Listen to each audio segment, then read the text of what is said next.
2020 changed the trajectory of my life forever. I was 24, succeeding in a job that offered huge financial reward, yet I was unhappy and unfulfilled. My chronic illness, cystic fibrosis, had caused my lungs to bleed, and it left me in a hospital bed. Now, I left that job and created this podcast, and I left that hospital bed to run marathons and prove that we aren't defined by our circumstances, but rather how we respond to them. On this show, we discuss the adversity that my guests and I face and how we overcome that adversity. This is A Lot to Talk About. All right, g'day. Welcome back to another episode of A Lot to Talk About. More specifically, another episode of The Three Mates. Love these conversations, love the two incredible men that I get to film these episodes with. So on my left, the man they call Joey the Zoolander Plum. On my right, the man they call Ty Phoony Groove. How are we, lads? Doing good. Happy to be here. Yeah, doing good. Doing really good. This one's come around a little bit quicker than the others. So we were just chatting and saying that there's going to be a little bit more flow and less, I guess, structure to our homework. But I'm looking forward to digging deep into this topic and just seeing what comes up. Well, I think you challenged the recording frequency last time where you said you feel like we'd been a little bit more stretched out. And I thought, that's a fair call. I feel like we were a bit stretched out. And I enjoy these conversations, not even from the standpoint of, like we say, putting them out. But for me, these conversations are always super valuable. And, you know, heading away to Melbourne most of this week and getting back with a few things locked in for that couple of days as soon as I'm back. And I thought, I don't want to leave it like another week and a half, 2 weeks between these conversations. And I also like making it almost like the third episode that comes out in that monthly schedule. So hopefully we can fulfill that today with our topic of conversation being dreams. Now, not dreams in the sense of tell us your scariest ones or your nightmares or maybe your creepy ones, but the dreams we have for ourselves, for our futures, you know, the goals that we've set up for ourselves. And this feels like a big chat, and it's going to be different for all of us because we all do different things, have different ideas of what we want our future to look like. And so it's going to feel very personal. And with that, we have the homework as we do every week. But the homework, like we said, has become quite intuitive, right? And I guess that will iron itself out. So the task that was set for this week's episode was to define a dream or a goal that you see for your future, and then to identify a challenge or something that makes the idea of achieving that dream or goal quite challenging for you. And so, lads, I guess we'll toss the coin and see who wants to and see where it lands. Ferns, do you want to lead? First. Power move. So, might I say, looking quite relaxed after a night in Belangolo State Forest. Very nice. I was in bed for 10 hours. Campfire. 10 hours. I like it. So I'm interested to see where you take this. I did my... Wait a minute. Before we started this pod, you said you were unprepared. He's got his notepad. He's got his... He's sifting through the pages. There's some equations in there by the looks of it. I've got 10% battery and half an Apple's note written. I started doing it this morning, and then when it got to the part where like what's stopping me or challenging me from getting to my goals, that's the bit that I haven't like figured out yet. I think it's more like a work in progress of thing. So I sat down to do it, and then I was like trying to work out what areas I want to focus on, whether it be life, fitness, whatever it might be, work, and then come across a quote from Jeff Bezos the other week who's talking about work-life balance. And he hates the concept of work-life balance. He prefers work-life harmony. Ooh, like that. So that's a nice word. Yeah, well, like why can't they work together? So he's saying like when he's at work, everyone at work knows what's going on with his family. Say if he's got his kids graduating or there's a wedding or something that he's got to go on, everyone at work knows what's happening at home, and vice versa. Everyone at home knows what's happening at work. So it feels like he never has to compromise. Like everyone's kind of all intertwined in a perfect harmony. Yeah, okay. I think the only way to get to that point would be to have just really good communication, open communication with the people you work with, and then obviously your family at home. Do you think before you dive into it, that thought is quite intriguing, and it feels very left of center to what most people would approach, you know, their life like? Because I know a lot of people say, don't bring your work home with you, right? And, you know, leave work at work and come home and just be present, and also leave the challenges of home at home and go to work and do your job. But does that create a drift, or I guess does it create a separation between thinking that we can actually enjoy and make the most of our work if we leave all of home at home and don't ever bring work back with us? Bezos goes to work and talks about, he's like, oh boys, I think I might divorce my wife soon. I don't think like there's a line between it, but I think just the open communication between, I don't think it has to be black and white when you walk straight home from work. Like you can talk about your day or what challenges you do have at work, but probably don't bring the stress of work home. But being able to talk about it openly and honestly, I think it's probably a skill. Well, I guess I look at the three of us, and at the moment there's like an entrepreneurial style to the way that we all work, right? Like you've started your own company, you've started your own business, I'm doing my own thing, run by my own desire of structure and the way I want to set things up. So that feels probably more natural than maybe it would for most who go to an office, work, have colleagues, come home and it's very separate. Do you find it easier to identify the idea of how harmony would look for you? Well, no, that's why I was thinking about it a bit here. But I think, well, for me, when I just heard like the work-life balance, I was like, well, what is my ideal goal for work and what is my ideal goal for life? So they were the two things that I focused on in terms of like sculpting goals around or dreams around.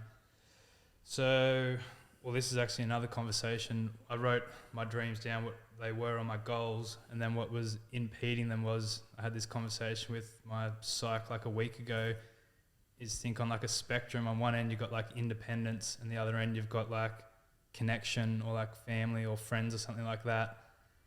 And I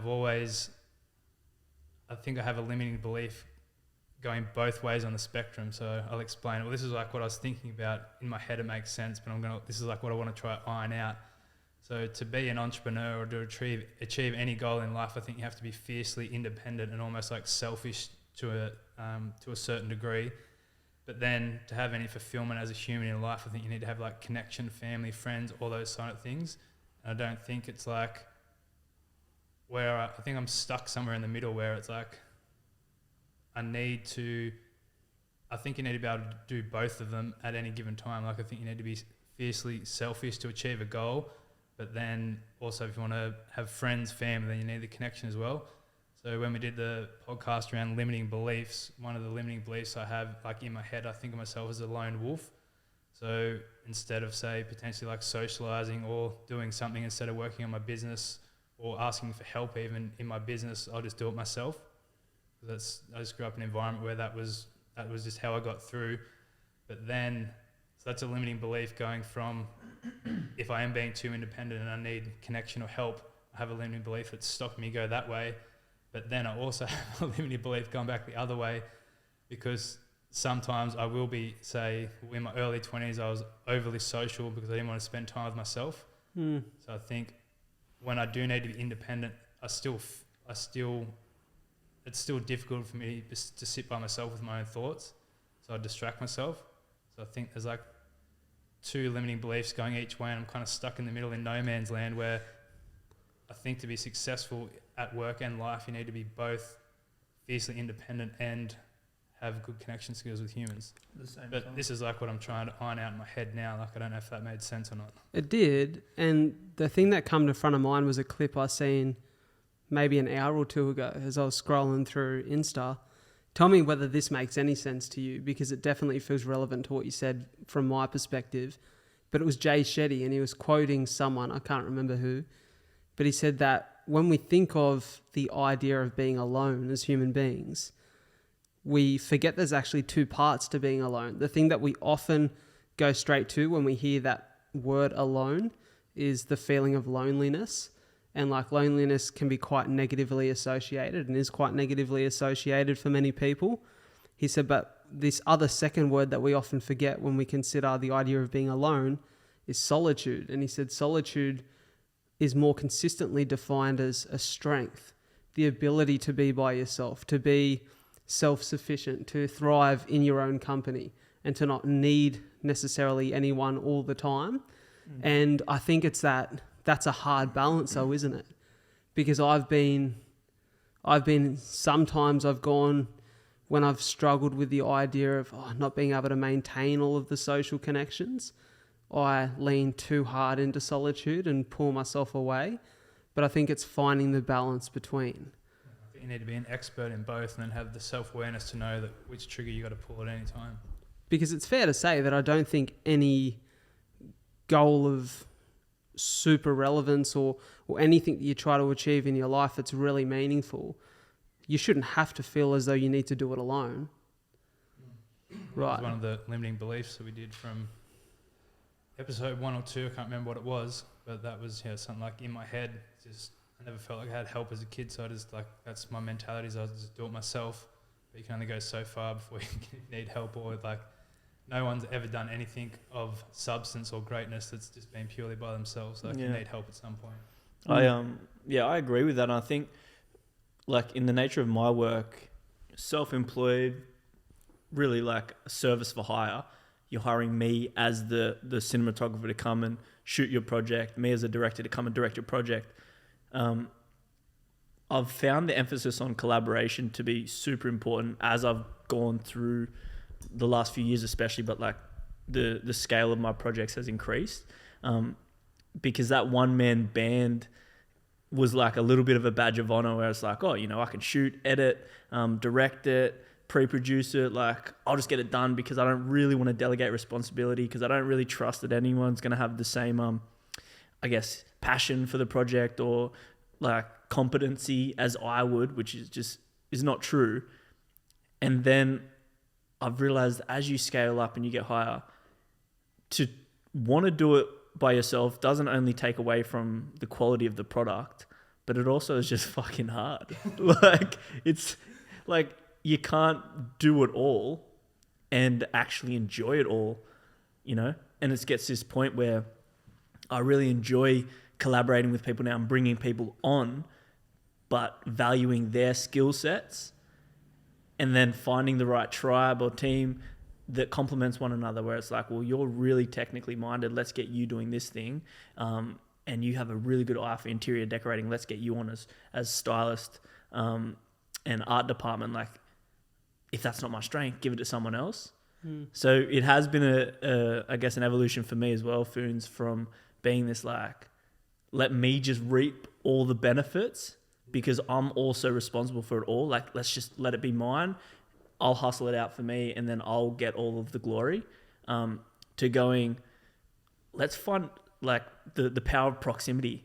Have a bunch of people that we're all into the same stuff, whether it's what we're doing, we're into the idea of bettering ourselves, and individually we've got our own strengths, but we're still in a group that is progressing and pushing each other.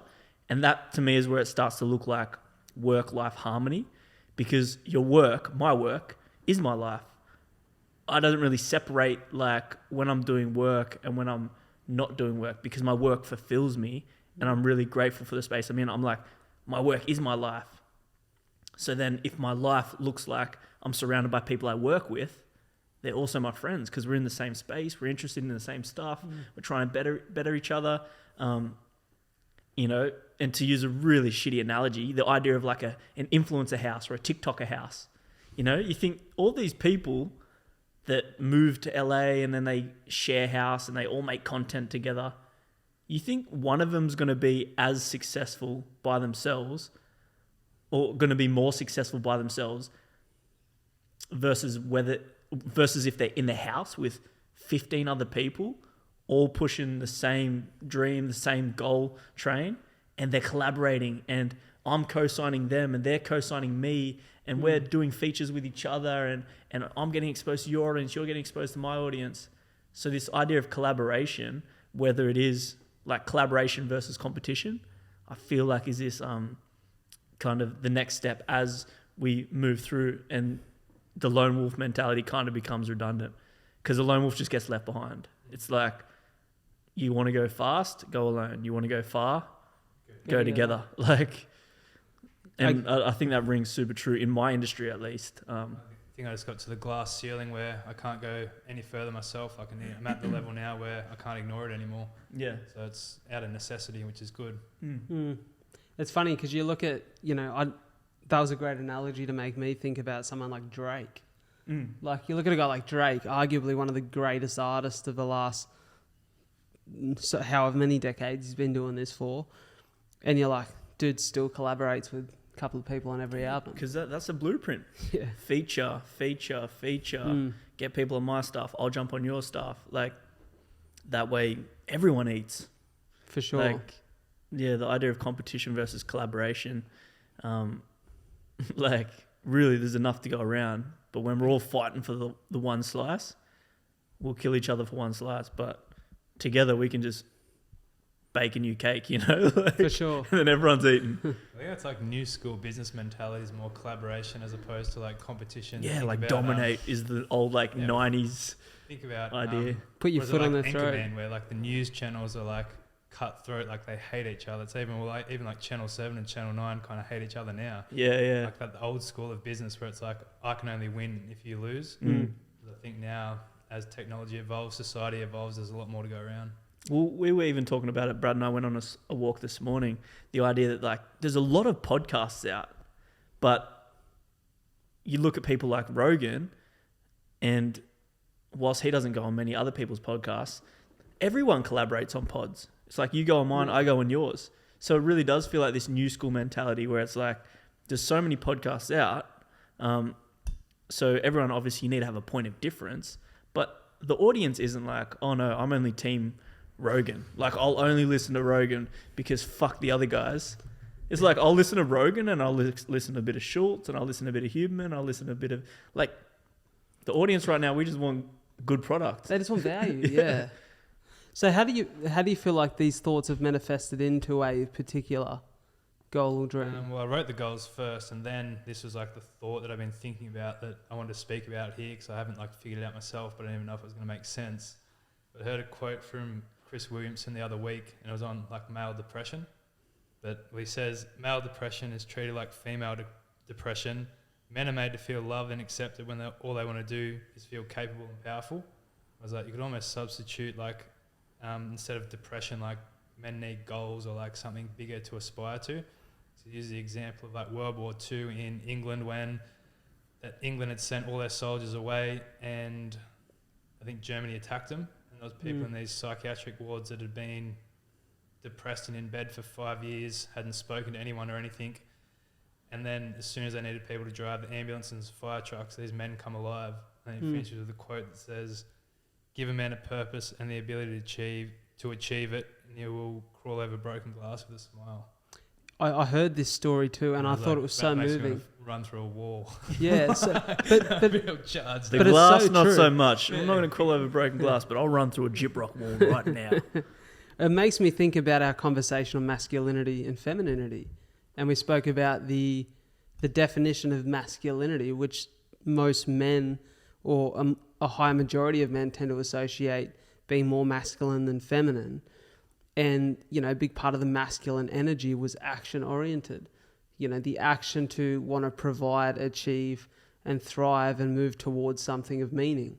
And so that there speaks to that, right? Oh, definitely. Because even like, I think myself when I was writing my goals, I think like the last 2 years has probably been feeling too much in the sense that like I let my emotions dictate my actions too much, or they have too much sway over me. And I think, well, for myself anyway, like setting a big goal and going after it and just knowing that some days going to be shit and some days going to be good and there's not much you can do about it. That's just like being human. I think you need to have enough self-awareness to know that the goal that you're going after is authentic to you. So I can use like the example of like the 50-year-old's finally becomes a CEO of like a big corporation, but then he's been through 2 divorces. His family doesn't like him, then he gets to the CEO position and then he's like, I didn't even fucking want this position. Now my family hates me, like his life's in like shambles. So I think having enough self-awareness to know that the goal that you're going after is authentic to you, but then just knowing that some days are going to be good and some days are going to be shit, and as a man, you just got to push through it. And I think that self-awareness is a harder skill than people realise. To know that, because this is something that has been on the top of my mind lately, right? When you talk about the idea of a goal or a dream, and you're moving towards it, and you've dedicated so much of your time and energy and who you are to it, you hear it so consistently that people achieve something that they've set their sights on for years, and it feels so empty. This is my 2 cents would be that dream or goal has been driven by insecurities, and then when they get it, they're like, shit, this is not what I thought it was going to be. For sure. Or driven by something that you think will make other people see value in you. Something you've not even questioned whether it means something to you. Which call that an insecurity. But also just, I think sometimes what other people have described as being meaningful for them. And you just think, well, that must feel meaningful for everyone. It's like the house with a picket fence. Yeah, for sure. Or, even the other day I spoke to an incredible lady who's one of the biggest speakers in Australia. And I associated someone who speaks on stage and wants to do more of that as like, oh, that's a massive goal for me to be like a really successful speaker. However you define success, for me to be on stage providing value for people is how I deem it successful. But I want to do that a lot of times per year. But she described her life as being quite inconsistent in the sense that she's on a plane a couple times a week and never really home. And I'm kind of like, well, I want to speak enough that I can provide value, but I also don't want to fly out of home 2-3 times a week because I quite enjoy waking up in my really cozy bed next to the person I love, going for a run down at the beach that I love, swimming, having a coffee with you boys. So I want to speak a fair bit, but not so much that it takes me away from the consistency of that. And so sometimes it's realizing that the dream, one of the ideas for me that I've had to change is that the dream doesn't have to happen in isolation. It can happen in collaboration with other things. And so the dream doesn't just have to look like that. Maybe that's only part of the picture. I like that. So that for me has been one of the challenges, but carry on, yeah. So I just set 2 goals, one for work and one for life. So the short-term focus, where I'm at with my business now, being an alcohol business, I kind of didn't fall into this, but I think this is how my life's gone. I've been given the opportunity where I can see stuff that maybe other people don't see. Like I've spent a lot of time partying. I lived in America for 6 months where I can see their market trends are slightly different to ours. And I can just have a clear vision of this product in my head working at full scale.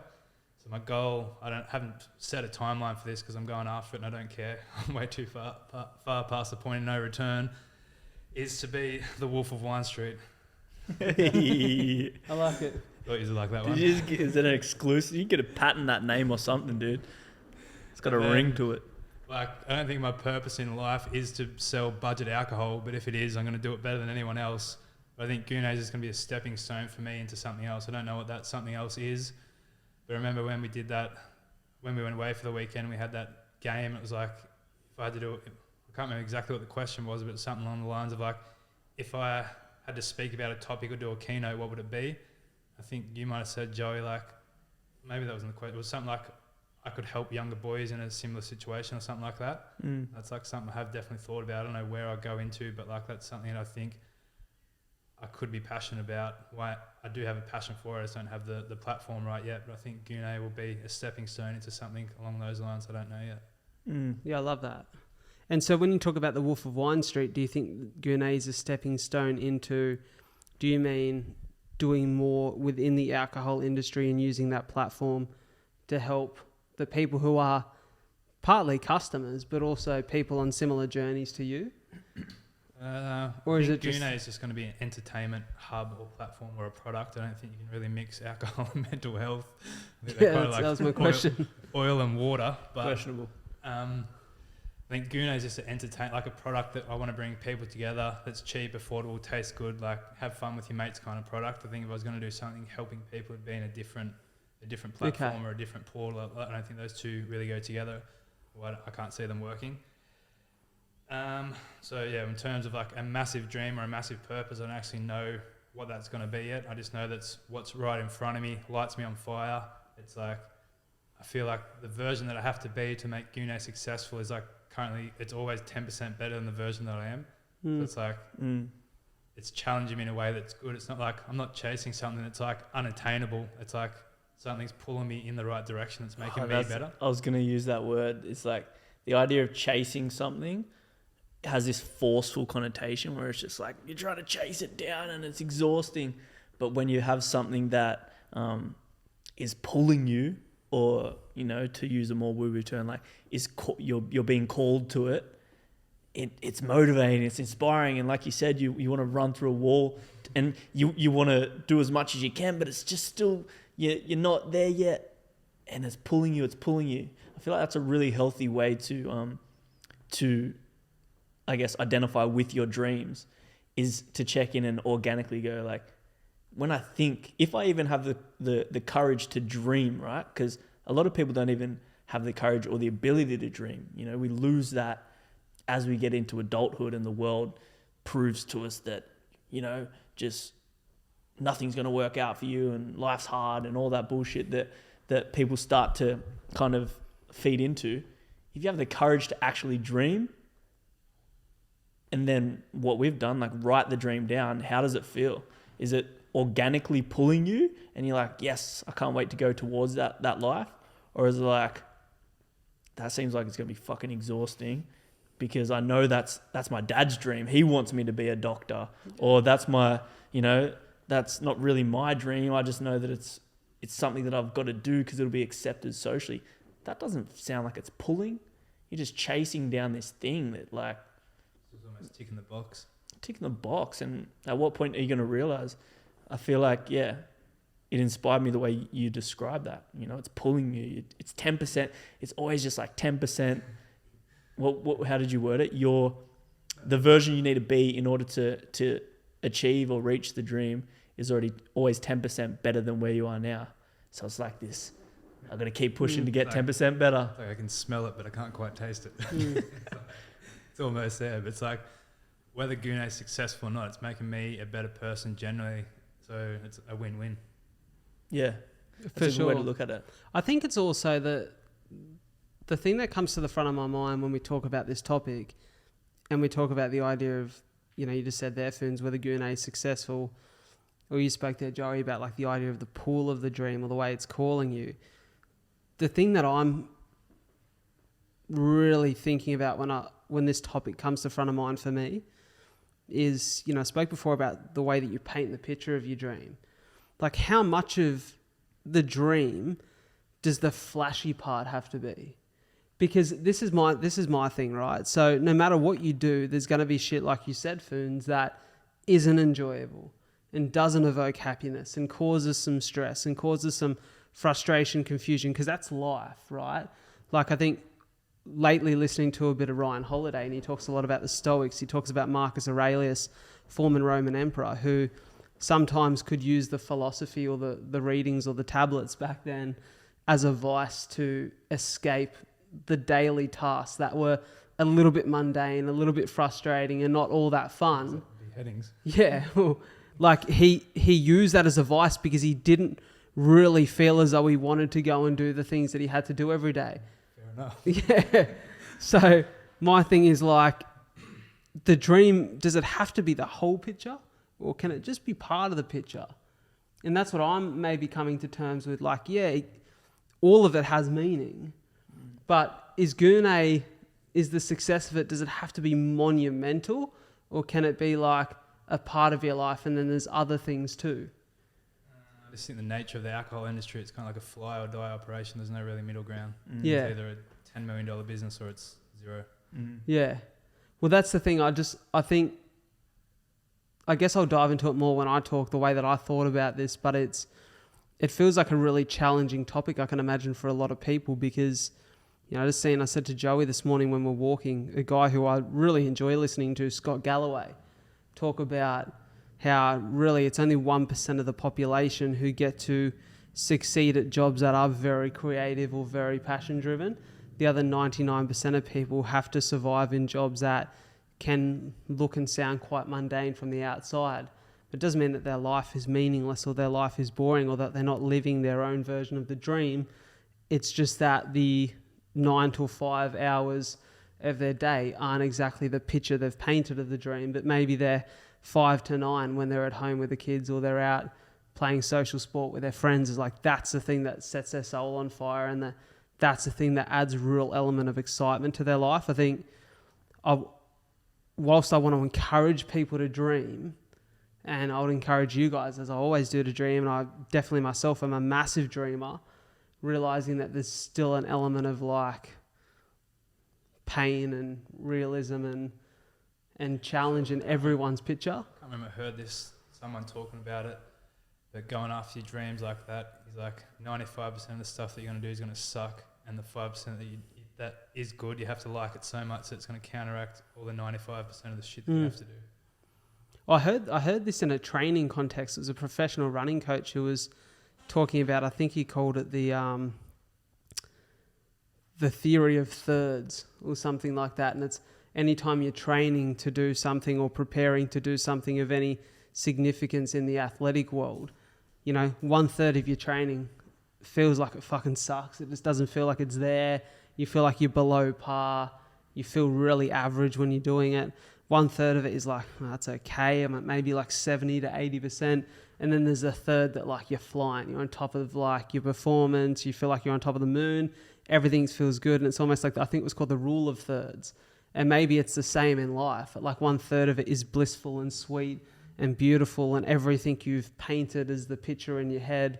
1/3 is a little bit mundane, but it's okay. And then 1/3 of it is the struggle and the pain and the stuff that requires real grit and resilience, and that makes the other stuff more beautiful. Maybe my 95% theory is a bit pessimistic. Well, either way you see it, right? I think it's you can dive into meaning in so many ways. I think your course will sell better. I guess it's just painting the picture that the glitz and the glamour and the bliss isn't the majority. It's oftentimes the minority. And so, when you say there, Phoons, the 95 and 5% analogy, the idea that you need to have this dream that's so like powerful that it will just carry you through the 95% shit the whole time, I think for me is a little bit of a fantasy and a little bit like, I guess, not the perspective I want to hold, because, find the grand dream and it'll carry you through the worst of worst times because it's all going to be worth it when you reach that dream. For me, I think the thing that's going to enable us to get to the point where we can actualize our dream or be in a space where we're living our dream is shifting our perspective to enjoying the suck of the 99%. Fuck, he's gotten worse. 99% now. Yeah. I stumbled through that sentence. That was tough. But the perspective shift to go, I'm in it. I'm in the process of it. And we spoke about it this morning, Brad. That the dream is almost not as important as the process. And this isn't groundbreaking. This is stuff that I've been listening to that helps me change my perspective. But understanding that the fucking 9th and 10th reps where your legs want to die, that's the process that's going to allow you to stand in the mirror and go, damn, I got some strong legs. Big boy. So if you're not able to smile, at least internally, in the shitty process, the grind or the tough or the mundane, and be able to appreciate the process of the suck and the 95%, then I don't think this grand dream is just going to be able to sustain you. And it might be able to sustain you for some time, but then it's going to get to a point where it's like that's a lot to endure for this hypothetical dream up in the clouds. Pretty sure they call that dancing in the rain. Dancing in the rain, yeah. And it is. It's a perspective. It's the perspective that it's like, I get to do this, oh fuck, I've got to go to the gym so that I can achieve this strength goal. Instead of, I get to go to the gym and fool around in this playground of equipment and like move like a mammal, the mammal that I am. Like the perspective, the perspective change allows you to go through the exact same behavior, the exact same exercise, the exact same process, but just have an association with it that isn't so exhausting. Because how long can you sustain that for? Rogan talking about that, he said, I can't be happy unless I'm struggling doing something. Yeah. So that's whether it's his training or I think his job looks from the outside like it's probably one of the best jobs you could have in the world. He says, I need to be struggling, like trying to attain a goal, otherwise I can't be happy.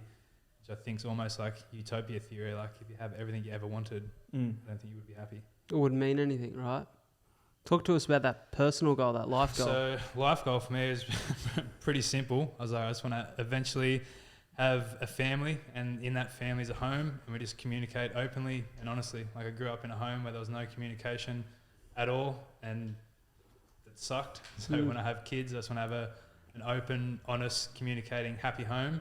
And then if I work backwards from that, right now, if I break my life down into myself, family, friends, and then relationship, I think everything's good so far, working towards that except relationships. So that's something that I do need to work on. But then it's like, sometimes in my head when I think about like dating, in my head sometimes like it comes at like the detriment of goon A, and then I'm just not as motivated.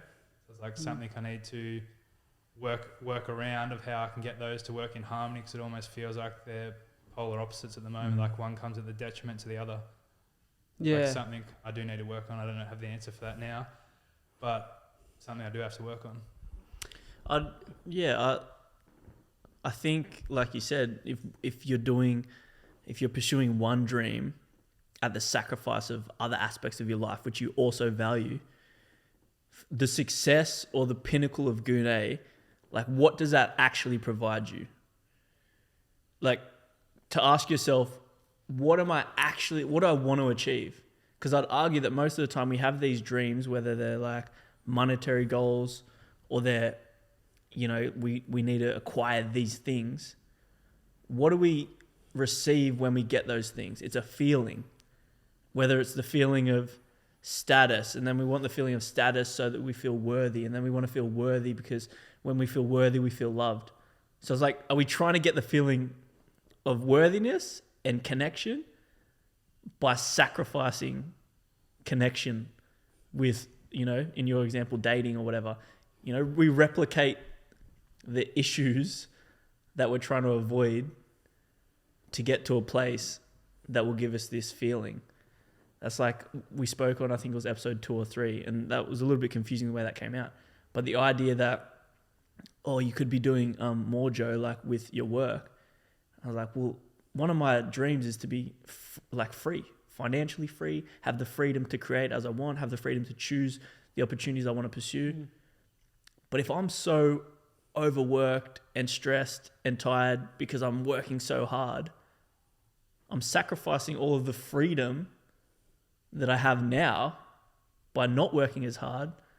I've got what I want right now, and that doesn't mean don't pursue your dreams, but it's also like, be aware that what are you giving up to get to your dream? Because you might be giving up the things that you ultimately are trying to feel or achieve or like end up at. I want to feel loved. So in order to feel loved, I need to be the CEO of this company and push away everyone that wants to love me on the way up. It's like, it doesn't make much sense. Because if you want to feel loved, then you need to maybe align the way you get to your dream with the feeling that you're trying to achieve. I think there's an old parable that I've heard a couple times of, the CEO who like sacrifices the time with his family and, his health and everything in the process to be a highly achieving CEO. And then he gets to the position of rank that he's been seeking out for so long and sacrificing so much for.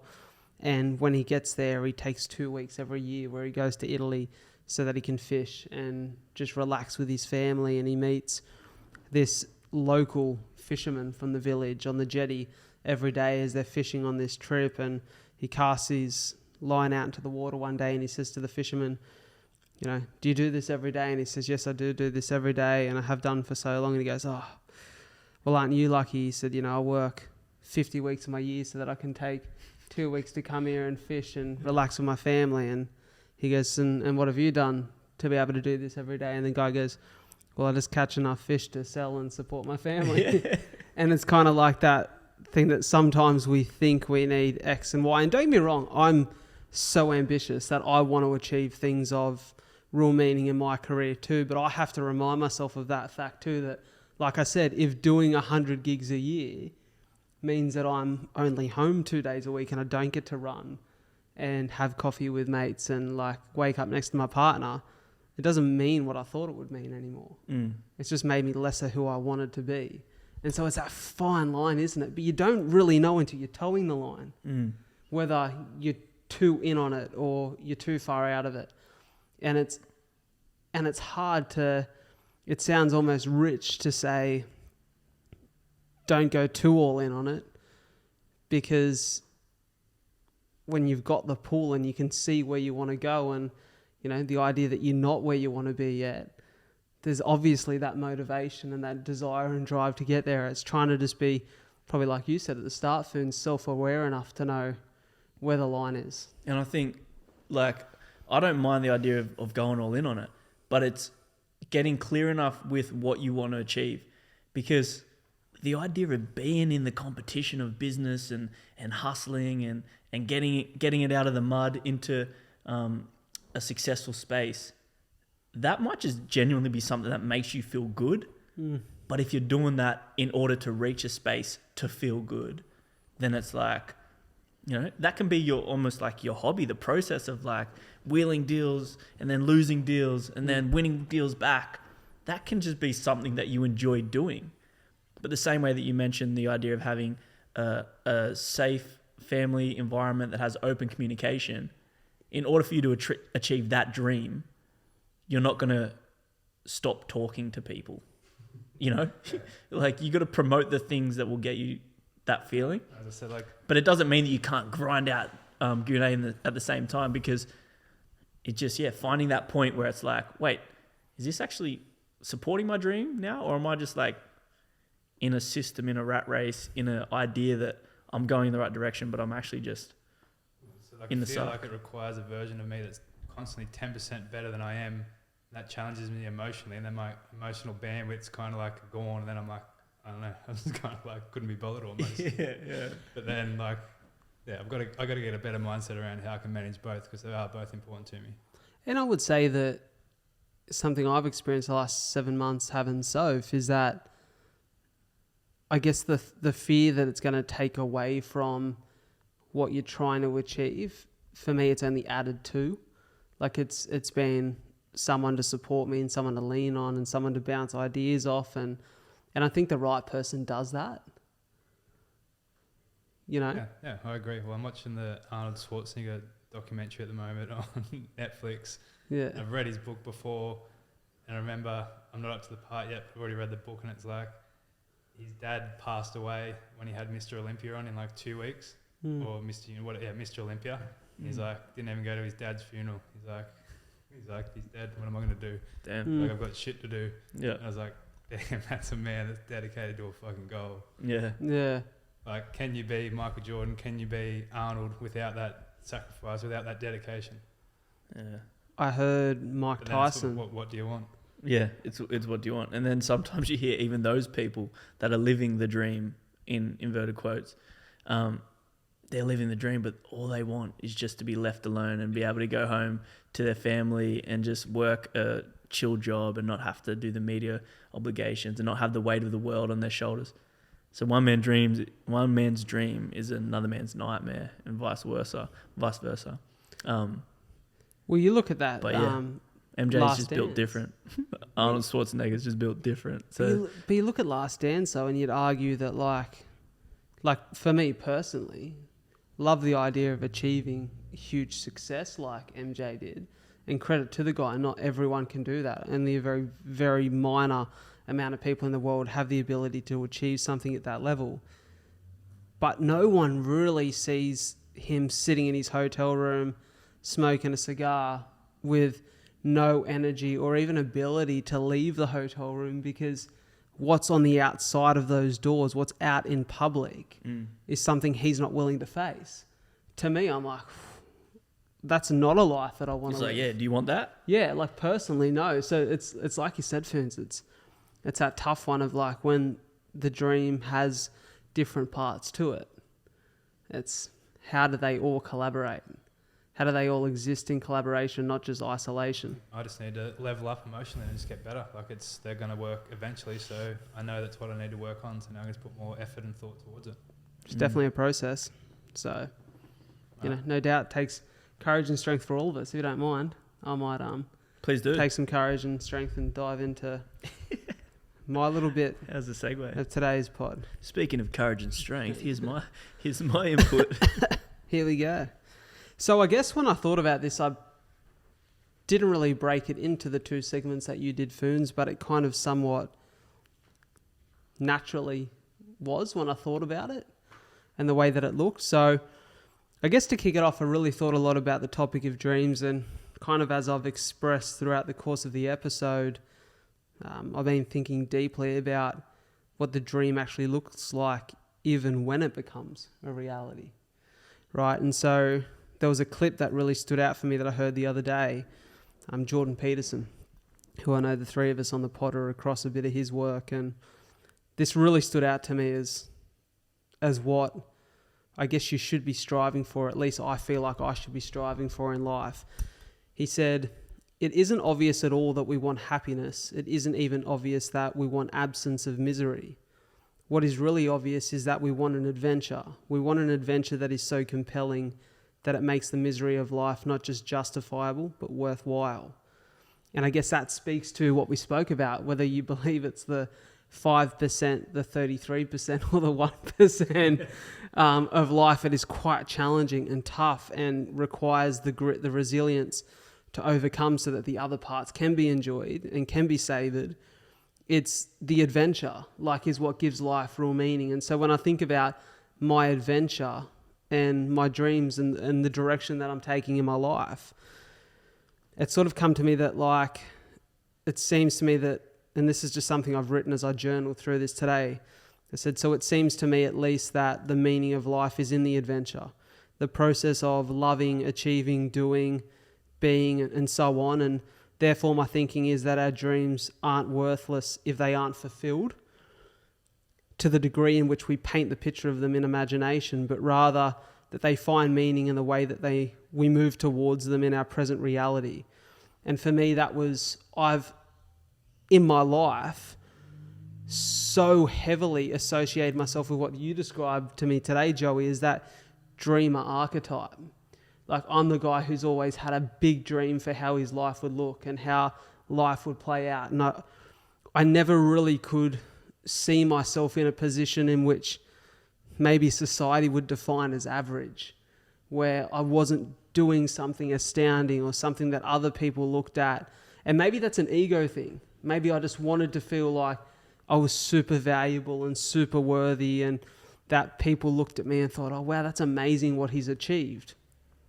And maybe part of that has been quite healthy because it's creating something of substance when I sit down to do a podcast, and it's given me the courage to go and step on stage and actually start things that for me have been really enjoyable and given me a lot of meaning in life. But now the challenge for me is that, and I almost think that this is the challenge for our society, is that if you identify solely with this dreamer archetype, that we can rob ourselves of actually realizing and enjoying the beauty of the process. So it can be, for me at times, I've gone, well, I can't be happy in a normal job. Whatever you define as normal, I can't be happy and not on stage in front of thousands of people or not with a chartable podcast. And then on the other end of the spectrum, it's like the challenge is, well, in realizing that, don't be so cynical that everything has to be super realistic and that you can't dream at all. So where's the middle ground? Where's that ground in understanding that it's healthy to be a dreamer, that it's healthy to have big dreams and lofty goals and things to strive for and move towards. But don't wrap yourself up in the outcome. And there's that Rich Davini quote I think I shared a couple of weeks ago on the pod of be resolute in the outcome, but flexible in the approach. And for me, the flexibility is the challenge. When I think about what my dream actually looks like, the picture that continually has been coming to my head over the last couple of months, and specifically the last 3 days that I've been mulling over this topic for the pod, is the idea of, so let's say it's a Friday and I'm up and I'm on stage in front of a couple thousand people and I'm sharing vulnerable, honest story about my life, and the crowd is moved, and someone in the crowd says, you've inspired me to have the resilience and show up resiliently to overcome my chronic illness or my CF or whatever it may be in my life that's challenging me. And for me, that feels meaningful. And maybe it's a similar style message that I get because the podcast is kicking real goals. And so for me, a big part of the dream is being a valuable storyteller. the ability to uplift and inspire hope in others through story, whether it be my own or someone that I'm interviewing. But then the other huge part of my dream, which is the part that has been at the front of my mind for the last couple months, is the idea of waking up on, let's say it's a Saturday morning and rolling over and kissing Soph. And then a couple of little kiddies screaming through the door of the room and jumping into bed and sitting there, and they're like, they're our humans. We've created them. And then it's like, well, it's Saturday sport. Now I get to go watch them do what I love doing as a kid. And so for me, it almost sounds, like we said this morning, like two polar opposites. The super successful storyteller who gives a huge part of his life to that, but also the guy who can take everything that feels so meaningful on stage and give it wholeheartedly to the people immediately in his home so that they get the most out of their life and that they can grow up and go and do good in the world. And so for me, that is probably the thing that feels the most valuable, because that thing there for me, family, those immediate people are the reason I am who I am. So for me, I can't ignore that part of the dream. And it's a part of the dream that gets me so excited. And so I'm like, how do I ensure that all of that exists in collaboration, not isolation? Think about your life as a whole. When the kids leave the house, you're still going to probably have that burning desire to be a storyteller if it wasn't fulfilled when you were younger.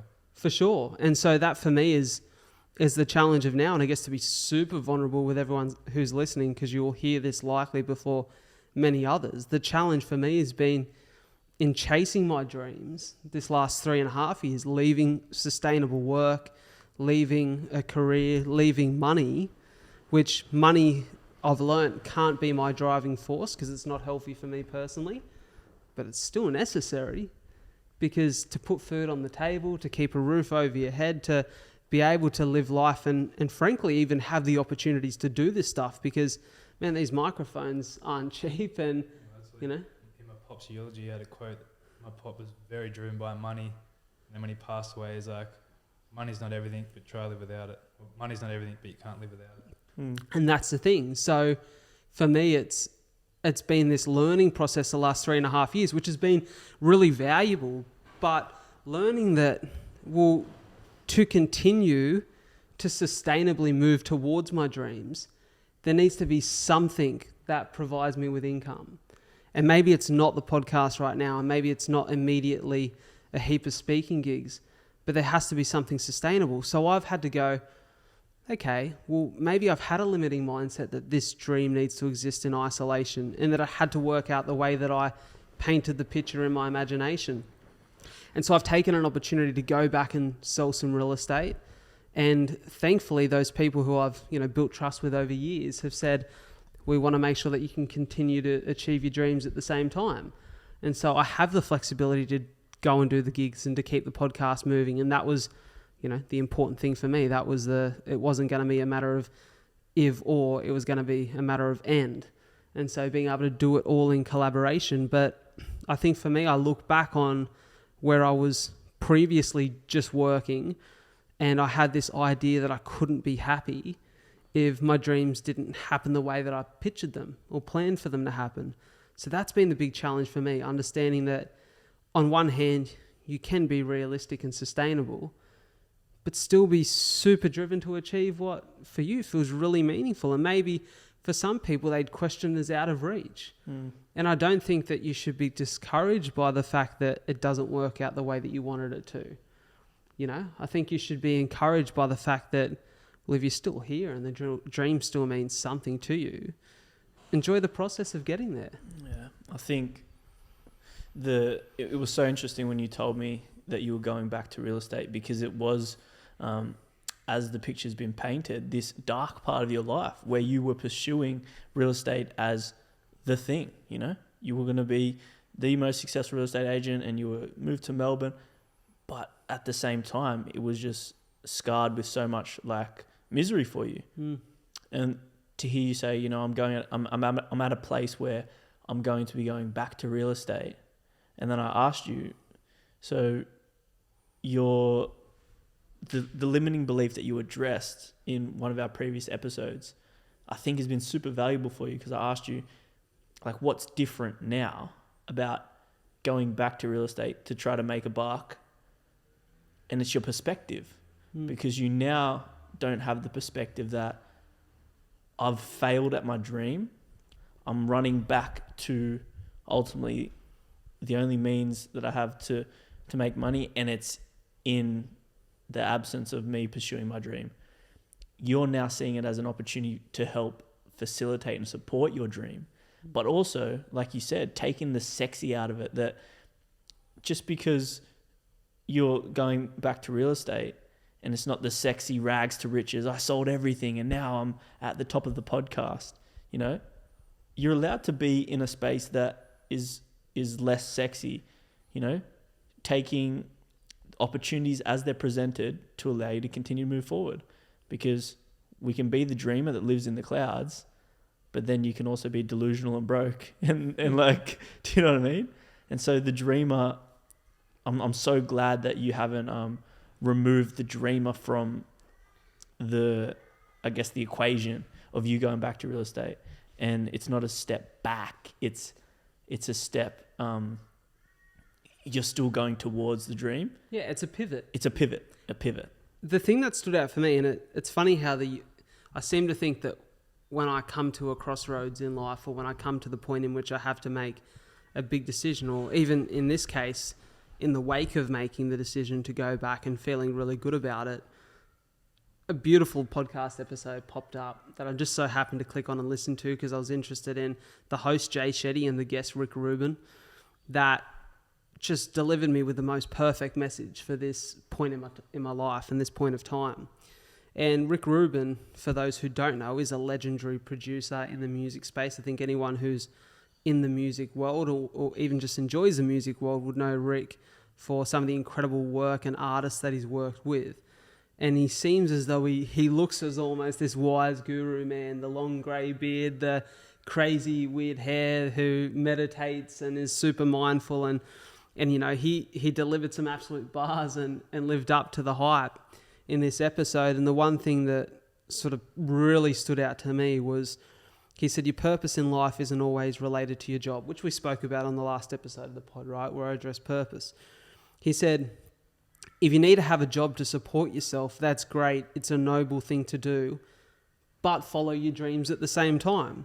And then he said, they don't have to be one thing, dreams and jobs. Don't let following your dreams undermine your ability to support yourself. And he spoke about how when you are so stressed, when you are like absolutely drained of all your energy and sustainable energy in the process of trying to achieve a dream, it actually takes so much of your creativity and your energy and your ability from you. Because when your stress is, well, how do I make this work for me? Like, how does this, for me, the headspace of the last couple of months, the next speaking gig has to change my life because I can't continue to live the way that I'm living, or the next podcast or guest appearance has to change the trajectory of my life. That's a stressful place to operate from. And so for me, going, no, the podcast doesn't need to change my life. And in fact, I can be super authentic and super genuine and show up and just enjoy the process of making the podcast and delivering something that feels purpose-driven for the listeners and for me as the host or the part of the trio on these episodes, can be an enjoyable process and doesn't have to carry the weight of the world on its shoulders because my bills are covered. The job is sustaining me. And so for me, looking at it with the perspective that it allows me to achieve my dreams in collaboration with these things and understanding that the dream isn't always the pretty picture that we paint. Because, if I said to somebody next month, I'm going to the Gold Coast to do an incredible speaking gig, they'd go, oh, how good's that? And like, God, you make good money for the hour on stage. But that's not the reality of it, because I'm up at 5 a.m. to drive to the airport, to park the car, to go and sit and wait for 2 hours, and then to get on the plane and to get from the plane to the hotel, and then to sleep in a bed that isn't mine without the people around me that I love, to go and do a gig and then get back on a plane and fly home. So the hour on stage is flashy and super exciting, but there's all these things around it that are that third, 90%, 95%, whatever you want to call it, that are a part of you allowing or part of allowing you to enjoy that moment that is really something you want to savor and enjoy, and kind of the part of the dream that you pictured. So it's understanding that no matter who you are or where you are, part of life is going to be mundane and challenging. And as Rogan said, as you explained, Foons, that shouldn't be something to shy away from. Because if everything was just enjoyable, and if everything was, I think as you said this morning, Joey, when I shared Jimmy Carr's quote that he thinks the meaning of life is just to enjoy the passage of time. I think, or I'd like to hope, as you said, Joey, that when he says enjoy, it's just not this hedonistic idea of just everything should be pleasuresome and there shouldn't be any level of discipline or any level of meaning or depth. I know he doesn't mean that, because he speaks quite profoundly in the episode that he shared that. But just to understand that the passage of time is going to be full of good shit, bad shit, tough shit, stuff that tests you, but enjoy it all, because embrace that. Yeah, the good has meaning because we also experience the bad. You know? So I guess that's my 2 cents on where my head is at and the idea of dreams. And if we talk about goals very quickly, I guess that for me, I think a lot about the next 3-year period of my life. And I don't think it's from a standpoint of I'm 30 in 3 years and that's the way I'm thinking of it. But I definitely think over the course of 3 years, I'd like to be in a space where I do 40 to 50 speaking gigs a year, or gigs as a professional on stage. And, you know, I would love to continue putting out 1 episode of the podcast a week, which feels very sustainable and is so enjoyable for me. Like, I love this. This is one of my favorite parts of my life.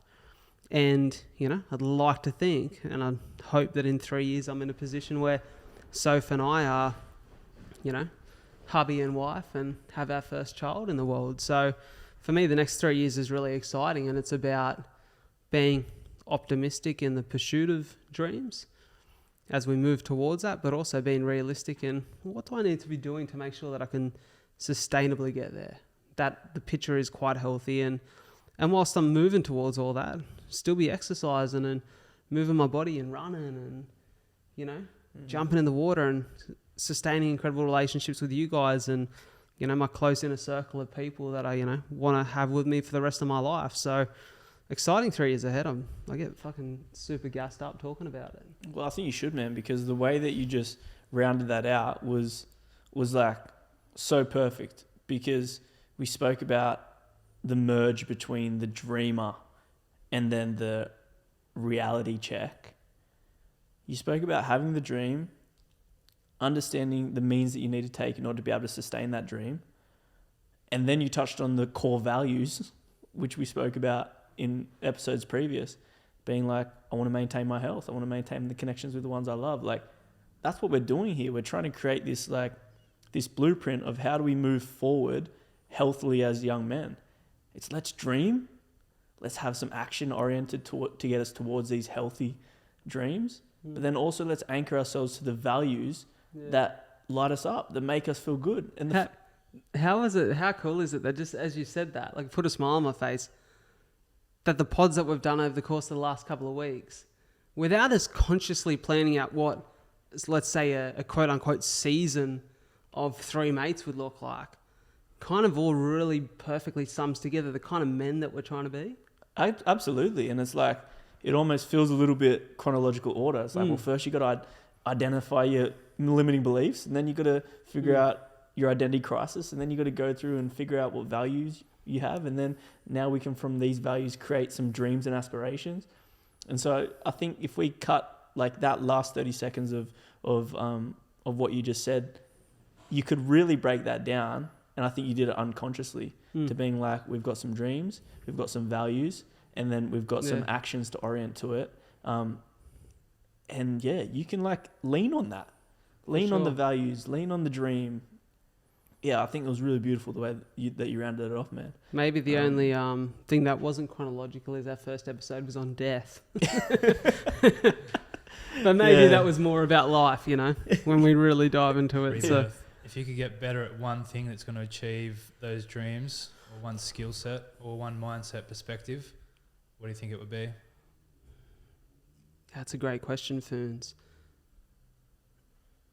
for me, and I know that a big part of the challenge will be walking into a space in which there's plenty of things outside of my control. And, you know, when I said this to Sophie the other day, when I look at the last 3.5 years of my life, a lot of it has been by design. Like, I spend time with the people I want to spend time with. I do the tasks every day that I want to do. I've created this thing that's actually maybe a little bit hedonistic, and it's all things that are quite pleasuresome for me. And yeah, I challenge myself and run and do those sort of things, but I really do love it. Where I'm going to walk into a space where maybe there is a client on one particular day who's being a little bit more needy than I like, or maybe it's a coworker who's having a shit day and I'm like, oh, that energy's rubbing off on me. And normally I just go, like, I'm stepping away and doing something else. Well, I can't do that because this is the objective in front of us. So I think for me, not being so emotional or emotionally triggered in an environment that's quite uncontrolling, but taking a breath and going, this is part of it. Everything that we're talking about here, the values, controlling the controllable, choosing how to respond, I guess that stoic way of being and doing is something that I now have to actually take on board. It's not just the philosophy anymore of knowing it. It's putting it into a practice in an environment that's bigger than me.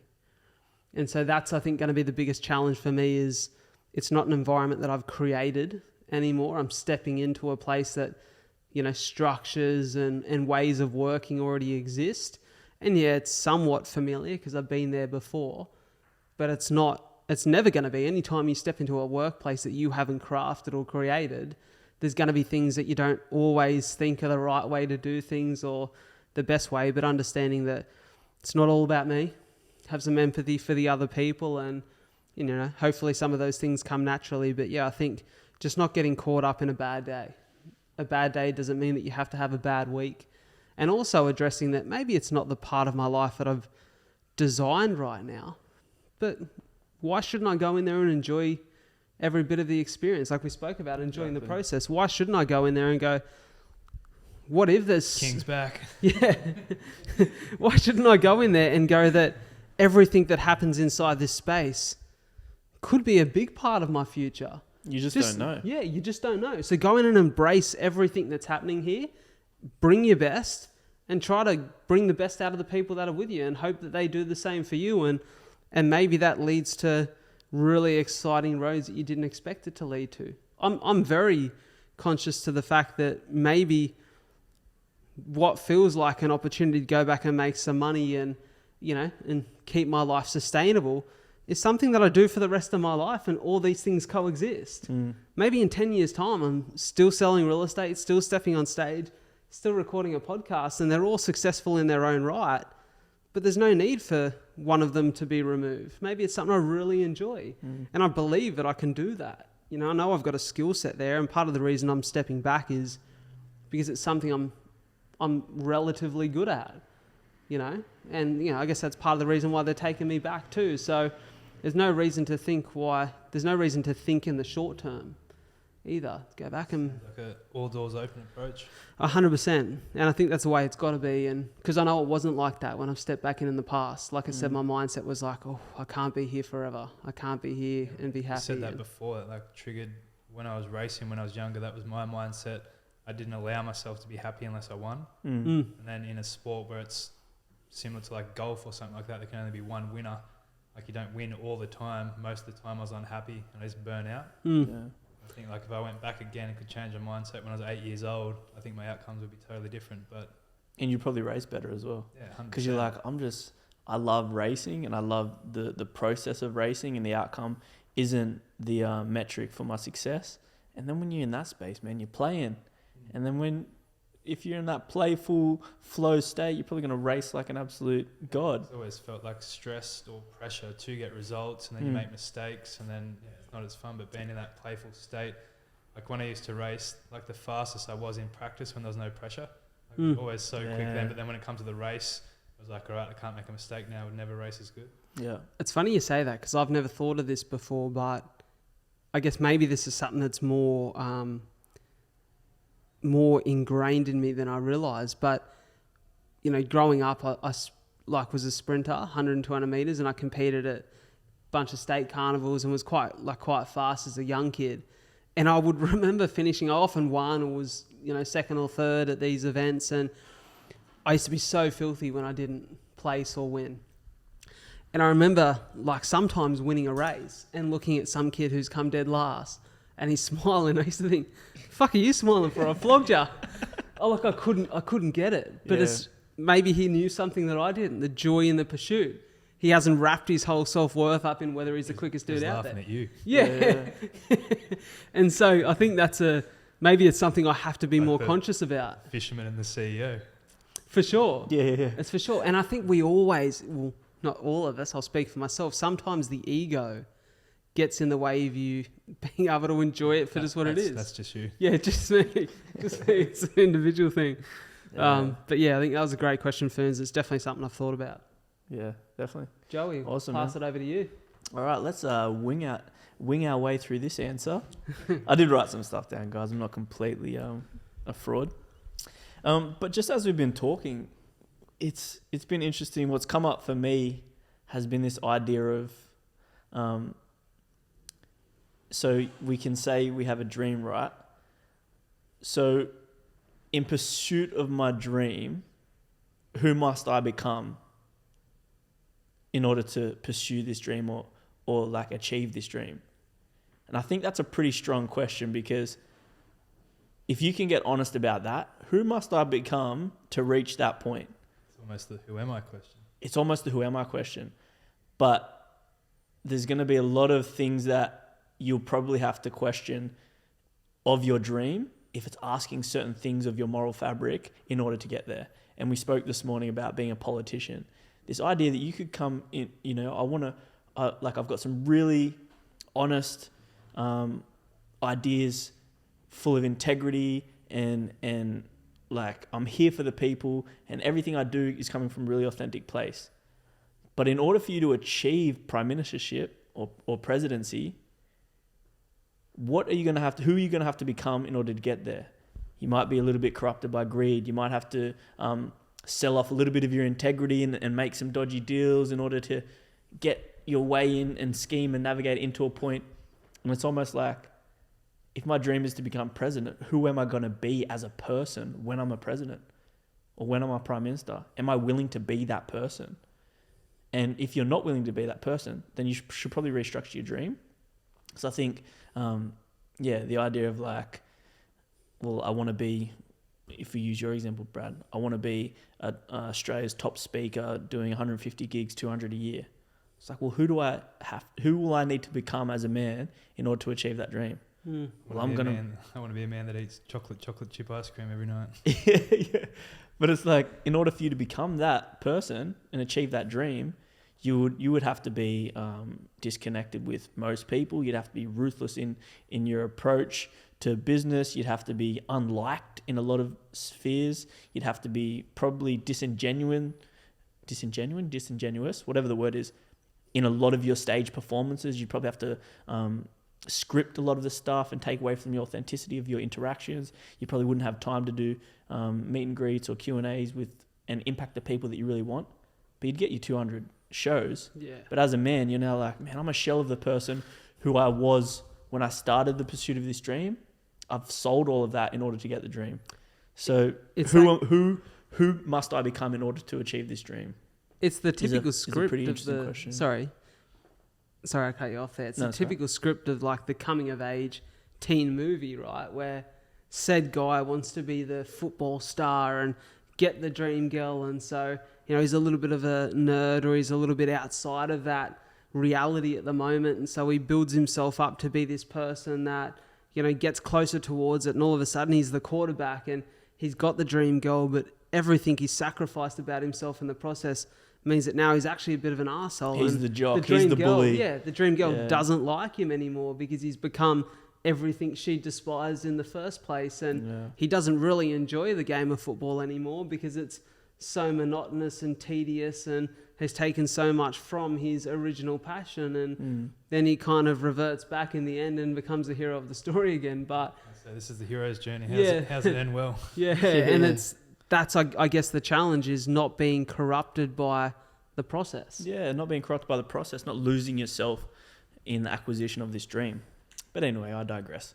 The idea of dream, because I've considered myself quite ambitious, always. I've taken these risks from, starting my own business and freelancing with no real, I had the graduate position after university, the thing that everyone was chasing, and I had no, indicator that I would be good at filmmaking or I should step out into the space, but I just did it anyway based off of ambition and just off of the feeling of I'm not really happy in this space, so let me just try this space. And so I've had lots of ambition, but I've never really had a clear-cut dream where it's I want to be the top of this, or I have a dream to do this. So I think ambitious, yes. A dreamer, not so much. So I like this exercise because it helped me kind of think about that. And so I wrote here as a dream, I have the dream to develop my craft as a filmmaker, as an artist. And I don't want it to sound too wankery, but I kind of get fueled by this idea of honest artistic expression. And obviously I do that in the medium of film and video. And so I have the dream of developing my craft and producing film, videos, movies, commercials, whatever it might be, that have impact, that have substance, that have meaning behind them.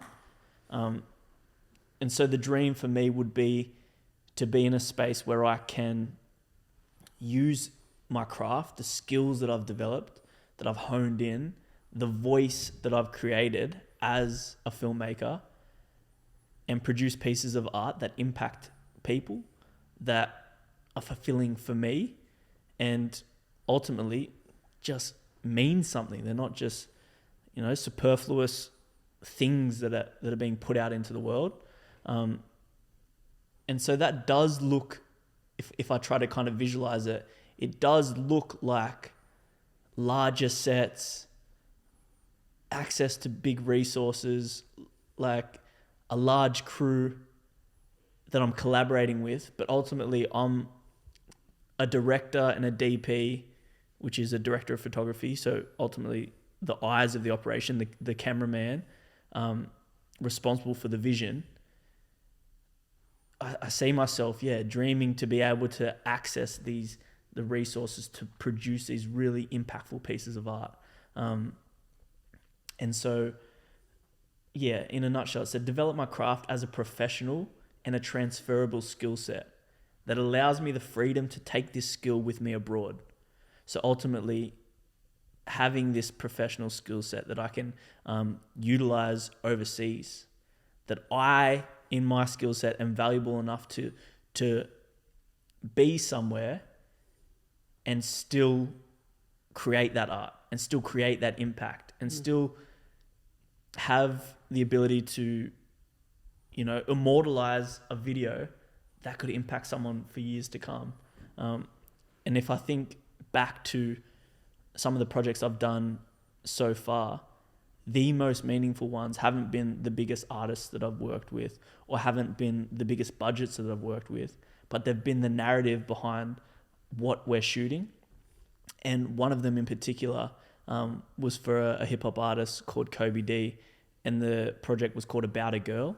And ultimately it was this narrative around a domestic violence situation between a young girl and a abusive partner. And so I, as the filmmaker, got to create the vision for this story, which Kobe presented in the form of a rap. And it was powerful, and it was confronting, and it was a little bit uncomfortable, but it made you feel something. Even watching it at times, and credit to an actress by the name of Lydia Cavella, and there's another gentleman called Matus, who acted in it as well. So together we all created this piece of really compelling art, which ultimately had to have a trigger warning at the start. It's like, guys, this is going to be a lot for you to view, but I didn't want to make it any less impactful because I enjoyed the fact that it made people feel something, that it made people who have had experiences resonate with it and be uncomfortable. It made people who had never had that experience go, holy shit. And it was this reflection of a real life emotion and the energy that we put behind the production. It was only a smaller production, but it just felt really like we did something, you know. It felt really like compelling to be able to do that.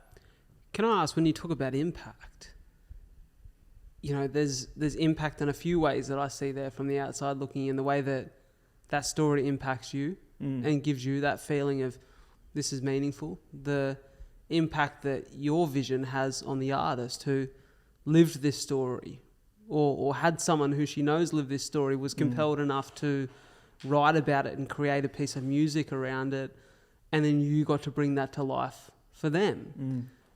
The people who watch and listen post-production who maybe can relate to that experience and have impact. Is there impact specifically that you want to have on audience, or is it impact on the artists that you work with, or is it all of it that means something to you? I'd say all of it, because you can't have this. Again, it gets a little bit. You get lost in the metric of like how many people did I impact. It's the energy of like being fulfilled by the story or the project first and foremost, then being able to put a little bit of myself into it, and then just putting it out into the world, and knowing that we did an honest thing. I guess first and foremost, it's like, were we impacted by it, the people who created it, and being comfortable with just that as like, wow, we did something self-expression, creative and honest and authentic. And then by design, I feel like that translates and impacts other people. Yeah. So I'm not so much trying to like, I need to make people cry. I need to make people be shocked, or, you know, I'm not just trying to like count how many people are impacted and how impacted they are, but it's just a feeling around doing something. And I think that rang true really with the recent exercise I did with that visual poem that I shot by myself and published, the poem I Am. And that felt really like fulfilling and impactful for myself, because I got to express honestly. I got to put a piece of myself into this small visual poem, and I just got to put it out into the world. And I think by design, the whole exercise was to do that without the expectation of having any likes or people give me pats on the back. Like, I had to try to remove that and just put it out. But by design, because I did that honest thing, I think it impacted some people. Some people reached out to me and gave me kudos and accolades for it. So I think it's just this idea of like, if you do something honest and real, it will have the energy behind it to impact people. The whole idea of having like a voice as well that I'm trying to craft, or like, you know, this unique message that I'm trying to put into the projects as well. There's an artist that you've had a podcast with, B-Wise, and that I've done a bit of work with B-Wise in the past. And it was so interesting because he reached out to me. It was during the COVID period. And for the first time ever, he reached out to me in order to do a project with another awesome African artist called Sampa the Great. And he said to me, I reached out to you because as a young African Australian man, ultimately like first generation African, my dad moved to Australia, and then the children of that generation of Africans that kind of migrated to Australia consider us like first or second gen Africans. He said, you've got a unique perspective as a young black man, and this song has the spirit of Africa, the spirit of home. And when I was thinking of directors and people that I wanted to be on the project, he said, I felt like you were the right fit.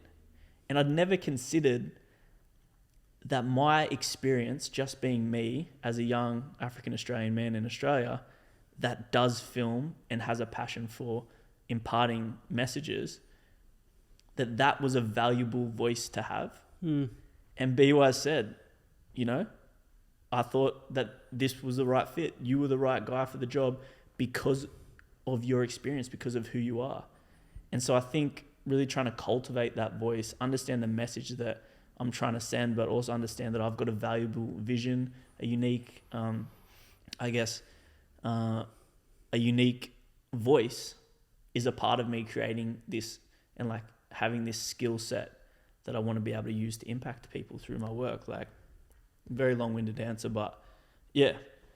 I love that. Can I say, I love that you said when you referred to that project on the domestic violence video clip and you spoke about that feeling of like we did an honest thing. And that comes back to one of your core values of honesty, right? And, you know, we said last week that like when it comes to things like honesty or integrity, it's kind of hard to measure the action of that, but it's intuitive, you know? And you said there as well about creating without the need for pats on the back. And, you know, I mentioned Marcus Aurelius in the pod before. Something that I've seen and saved on Instagram today is, for me, like feels like so relevant to what you said. It said, fame and desires are not worthy. And this is from his meditations. Fame and desires are not worth pursuing. When you've done well and another has benefited by it, why, like a fool, do you look for a third thing on top? Credit for the good deed or a favor in return.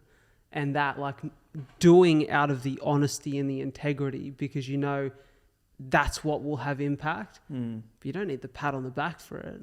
You don't need it to be like the top viewed video on YouTube or, you know, for 1 million people to message, but you know you did an honest thing.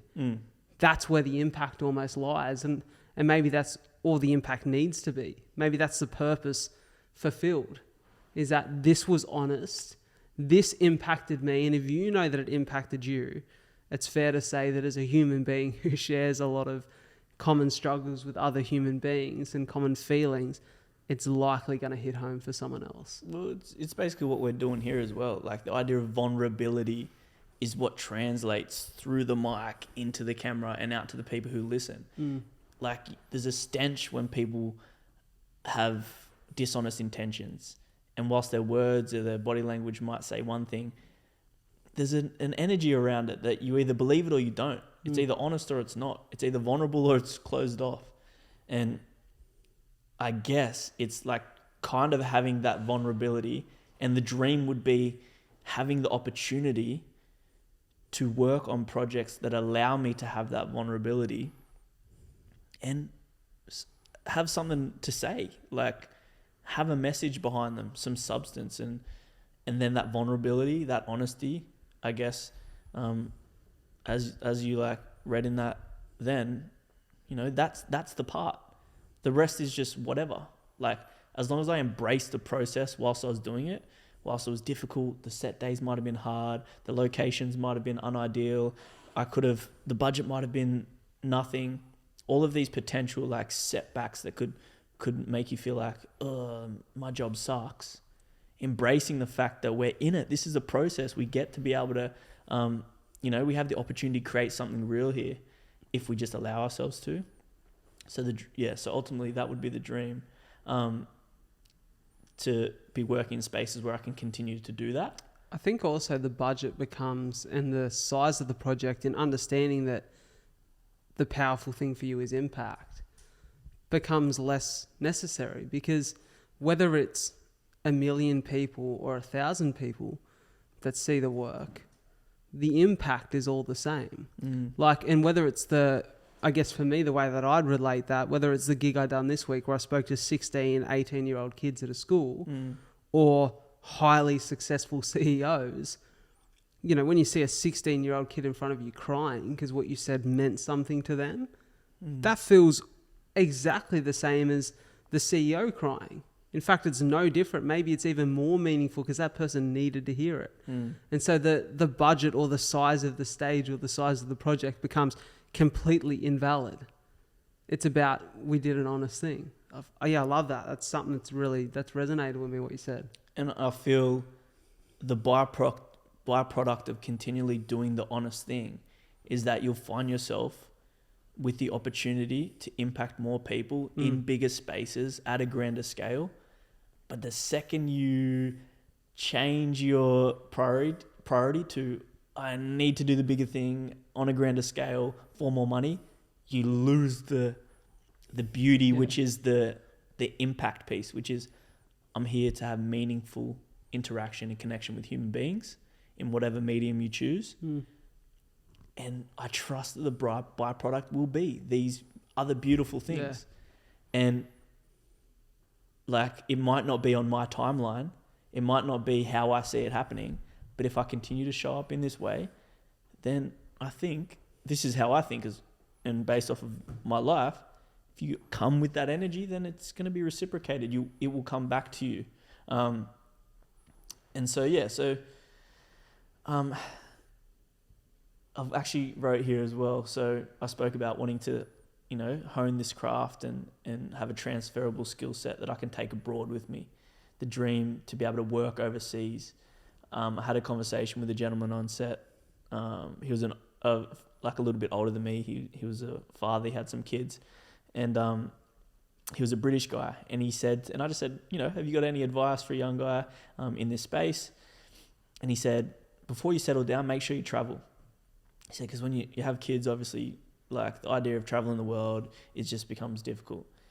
But the part that struck me, he said, don't ever think that by traveling, you can't also be successful and make money.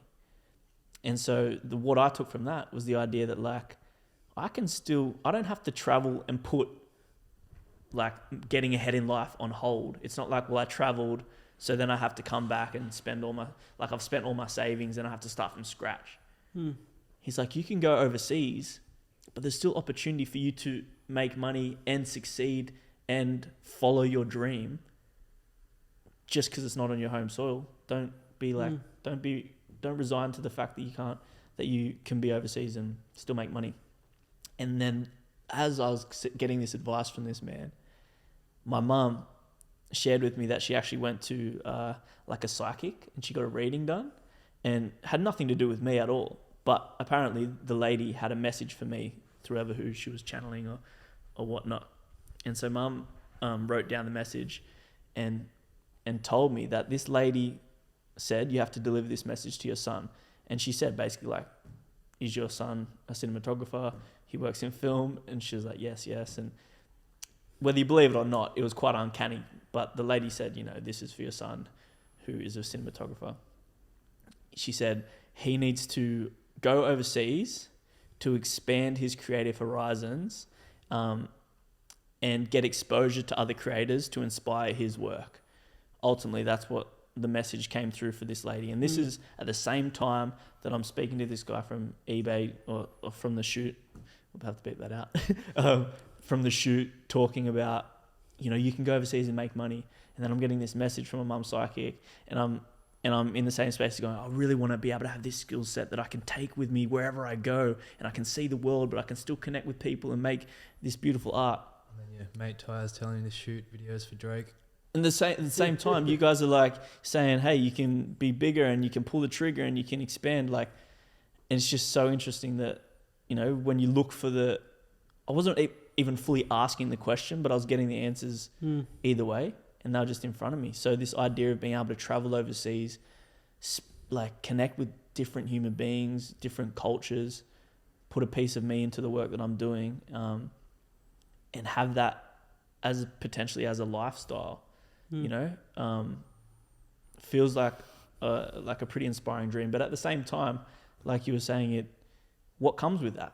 It means that I might not really have a base. It means that I'm traveling for 6 to 8 months of the year, in and out of hotels. Yeah, I'm connecting with so many different people and I'm telling so many beautiful stories, but I'm away for birthday parties. I don't get to see my little brother growing up. Like what's it going to ask of me, and how? Maybe let's look at it as a season and not a lifetime commitment. Yeah, and so the idea of the dream to me feels still a little bit medium term. Like, it's not like, here's the end goal. It feels like this is a dream for the next, like, maybe 5 to 10 years of my life type deal.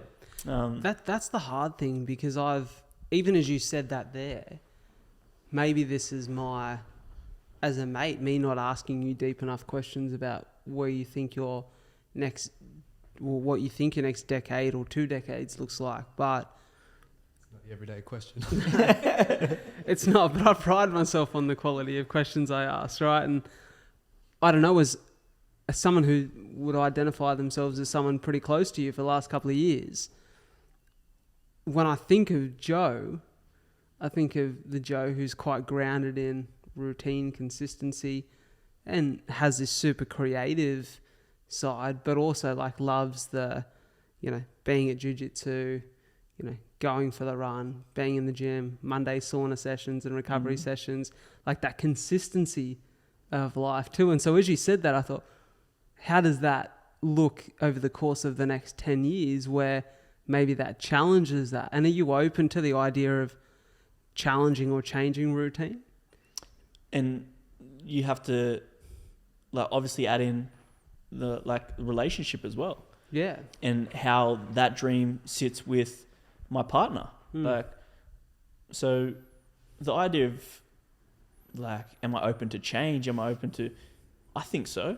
I think, like, obviously I love Wollongong, and I've been in my apartment for 10 years, and it's the one thing that I feel like relatively attached to, because I'm in such a good spot. My lifestyle and my life just works so good right now. It's like, why rock the boat? But it's also like, why not rock the boat? Yeah. Why not travel overseas and try and have a 3-month expedition in Nepal and have my camera on my hip and see what I can capture and the connections I can make? Why not be on the coast of Italy and commission a commercial for a local winery that has a little bit of me in it? Like, why not? It's this thing. 29 years old with nothing but ambition, opportunity, and my health. Why not? So I guess if you think about Green Lights, McConaughey's book, there's elements to that, like you said, Phoon's seasonal approach when it come to his dream too, where he's like, sometimes I'm living in a camper van with my lady and our dog, and I'm shooting this movie in this location, and in between we're just driving around, and then it's like, no, we feel like we need a bit of a base, and we're going to set up in Austin, Texas, and now he's got his family, and he takes his family with him to do these things. And I guess you could maybe say, and I guess for some of the viewers, listeners, you would go, well, Matthew McConaughey's money, I'm sure he can make many things work, and maybe, yes, that is the case. But I also think that part of being that dreamer is, well, why can't that work for you too? It doesn't mean that you have to do it at that level or for that extreme or for that long, but I guess there's every opportunity or possibility that you go and work on a feature film for 3 months that is really meaningful to you in London, and then you're back here for the 9 months, and maybe your partner goes with you for that 3 months, and it's an adventure for both of you. And then maybe for the next season of your life, you're like, well, for the next 2-3 years, I'm going to do stuff in Australia, so I'm a little bit closer to home. And now there's an opportunity to do that again. I guess it's remembering that we're not always cemented to where we are right now. Yeah, well, like exactly like you've just said, and what Phoony said, the idea of like a season. It can be a season of your life. But like I mentioned before, it's hard for me to hold on to, like, I need to be overseas working, because what's more important to me is the process. Can I continue to bring myself back to the process? Can I enjoy the hardships of, like, honing my craft and becoming good, and then failing and having projects not go the way I want, or feeling like I didn't have the impact I wanted? Or can I enjoy and embrace that part? And I think at the same time, am I the man that I want to be whilst I'm pursuing all of these things? Am I still honest? Am I still authentic? Am I living with integrity? Like, that's more important to me than the dream, really. So again, it's like, can I be all of those core values in my work whilst I'm also those core values in my life?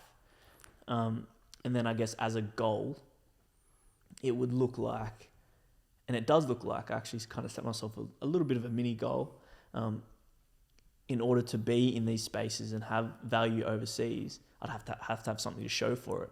So a goal of mine now is to produce a catalogue of work that's reflective of my abilities, and reflective of my skill level, something that I can utilize when I'm abroad. Is that a website or how's that look? Yeah, well, like just a portfolio of work. So I have about 6 or 7 projects, which I've kind of told myself I want to finish by the end of the year.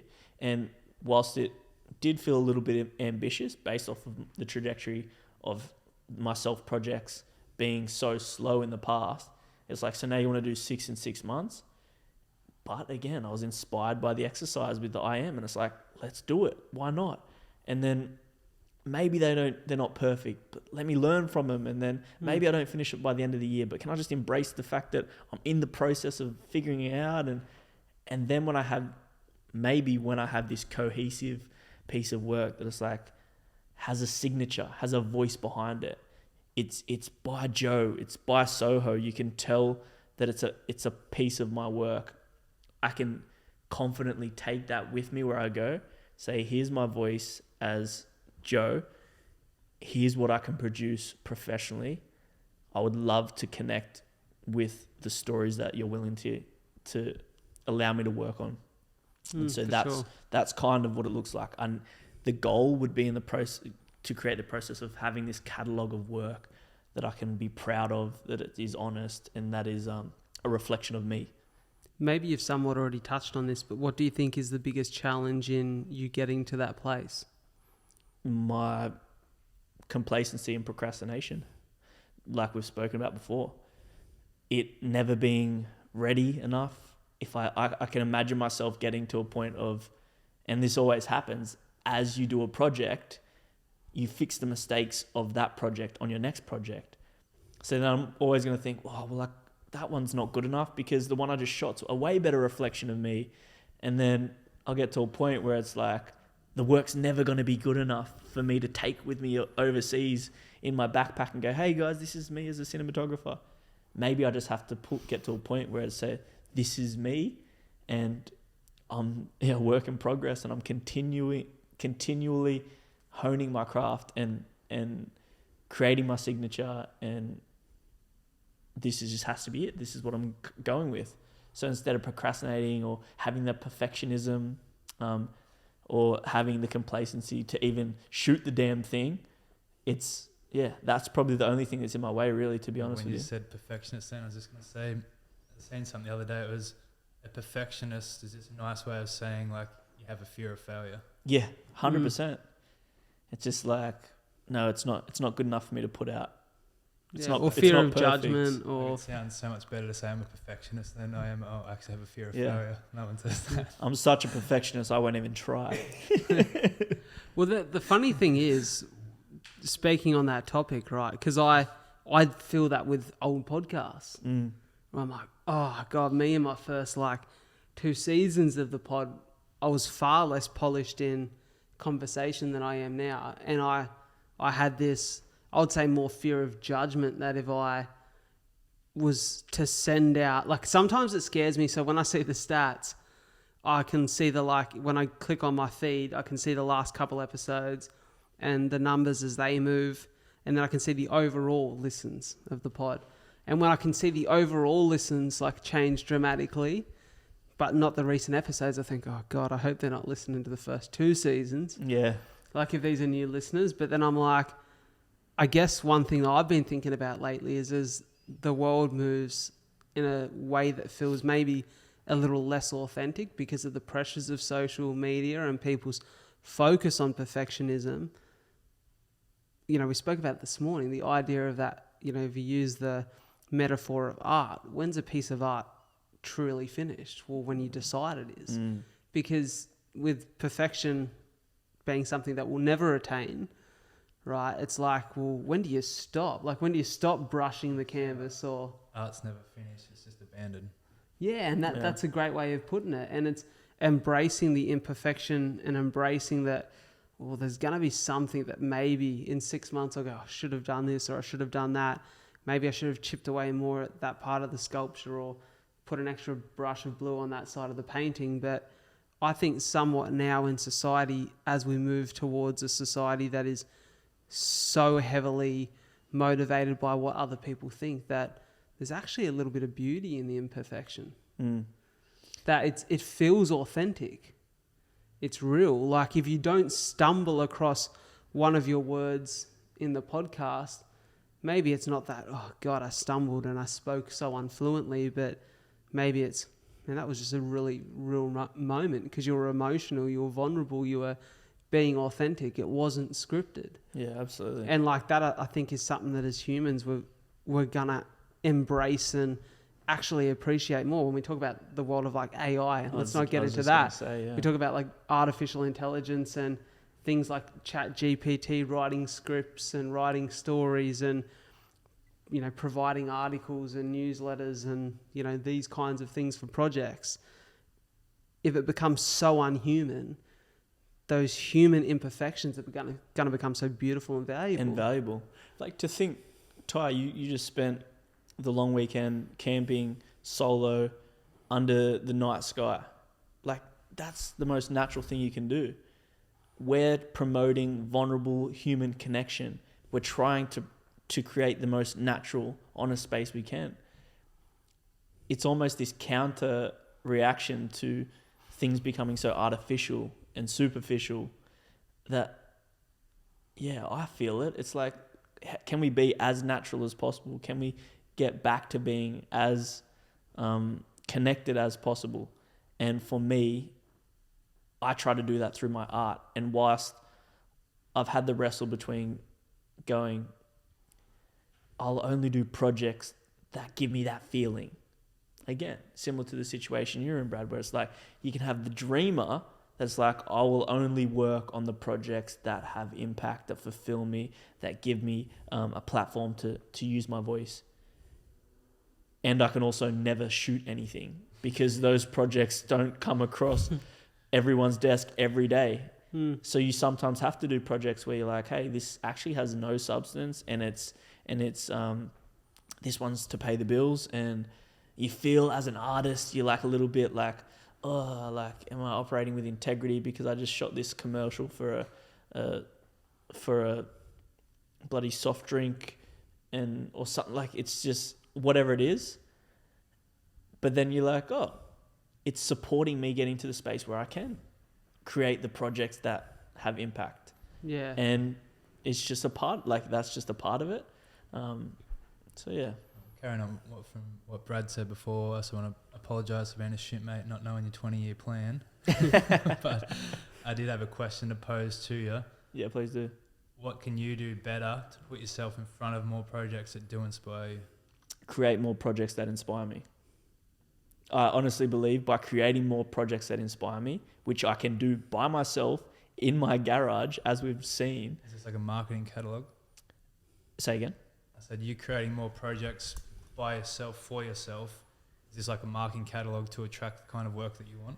Oh, so yeah, so like the actual steps to do it, you know, much like getting exposure in anything. You can cold email people, here's a project I just did. You can take meetings with production companies, here's a project I just did. You can put it out on social media, like all of these avenues to get exposure and for people to see what you can do, and then they come back to you.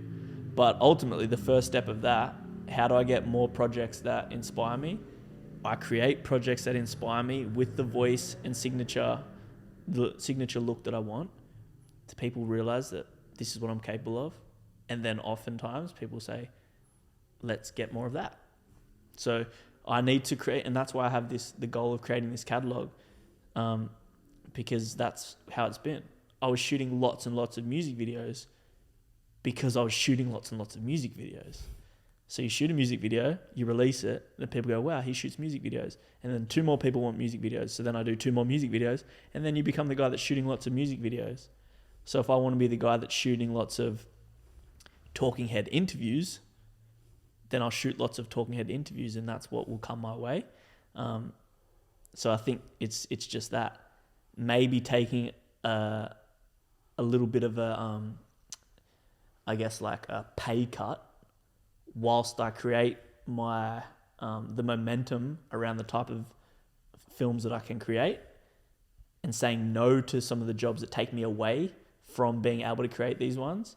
It's like saying no, that job isn't aligning with the voice that I have for my films, so that I can create more of what I want. And then slowly the tides will turn, and then you become the guy that's not getting asked to do these things because you're known for this thing. That's how I see it. Speaking of green lights, it's quite similar to what Matthew McConaughey did. I think he was the rom-com guy. Yeah. And he didn't want to be that anymore. Yeah. So he said no to everything, $10 million, $14 million deals, just so that he could showcase his true passion of being an actor of all kinds. And that's the thing. It's like, it becomes difficult, because if money becomes an issue, or a project gets waved across your desk and it's got a big budget, and you're like, ooh, but it's not actually anything I care about. But the money, it's an age-old thing. It's like, thanks, Canva. Yeah.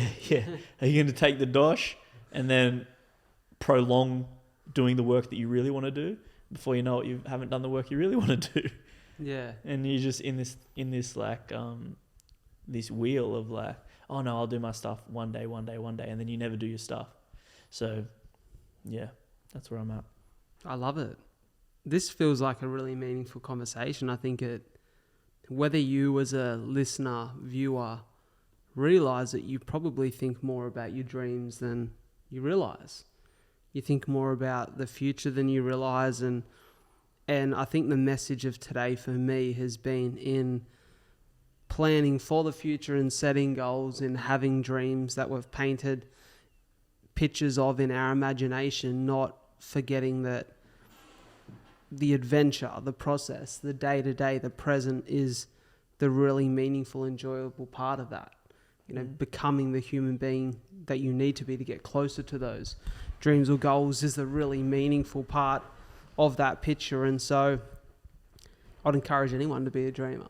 I'd encourage anyone to be a dreamer, but don't forget that in being a dreamer and pursuing dreams, that you need to take action. Absolutely. I think just in closing as well, I think we need to acknowledge that it's actually quite difficult for a lot of people to dream. Like I touched on it before, but a lot of experiences for people give them a pretty grim outlook on life and the world. And the idea of dreaming only to have your dreams shut down, or the idea of, going after something only to not get it, it's just easier not to dream. But I would implore people to have the courage, even by yourself, to try to touch in and check in hypothetically. You don't have to do anything but think about it, maybe even just write it down if you've got the courage. But just write what your dream looks like in a little bit of detail and see how it feels. Give yourself permission to dream. Give yourself permission to reach further than what seems maybe possible for your current experience. And yeah, lean into the dream, because like Phoony said at the start of the episode, a dream that aligns with you is magnetic and it can pull you towards it. And that's a really cool feeling when you feel like you're being pulled in the right direction. And yeah, I'd implore people just to have a little bit of courage to dream, especially if their circumstance seems so far from the dream right now. Give yourself permission to get still, get quiet, and yeah, really try to lean into your dream if you can. I'll summarize what Joey said in 2 words: send it. Yeah, I like it. I want to say quickly something that I journal in my phone, which feels very synced with send it, and that lovely piece that we heard from you. And that rubbish. And that, whatever that guy said, is something that I just wrote down about dreams You guys heard that joke about those dogs the last week? You're such a good friend, Joe. You guys heard that thing about those dogs? Anyways, this is what I've written. Everything is a dream before it becomes a reality. society can be cruel to dreamers, but if you're bold enough to believe in your dreams more than you care for the whispers of the small-minded man, your reality will be a reward for unwavering faith in the power of your dreams. So dare to dream big. I guess that's just a reminder. When did you write that? Just yesterday. Oh, nice. I love that. That's Simpson. basically in a nutshell what I was trying to say. Yeah, I think, and it can be hard for people when, not everyone around you always believes in your dreams, and nor should they believe in your dreams the way that you do.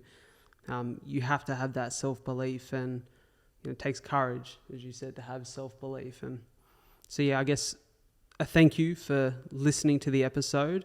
Thank you for tuning into these conversations consistently. For me, in the most selfish way possible, this is so self-serving for me because I get so much from these chats, and I can only hope that as an audience you guys get something from it too. So a thank you to my two co-hosts, my two great mates.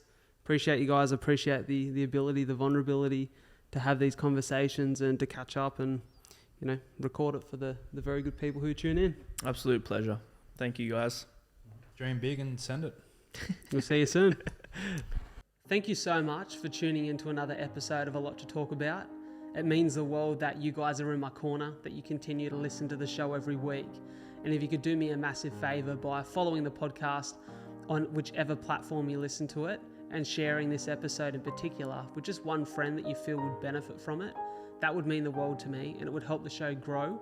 The more the show grows, the bigger the guests we get on, the more that we can do, and the more we can share and support you guys, the listeners, the viewers of the show. Before I go, I want to pay my respects and recognise the traditional custodians of the land on which we meet and record this podcast. The Aboriginal culture has such a rich history in storytelling, and as a passionate storyteller, I really hope that the stories we share and connect with on the show can allow the many cultures that now call this beautiful land Australia their home to come together and continue to respect the stories and the culture that make this the land it is today. Thank you so much for tuning into A Lot to Talk About. I'll catch you next week.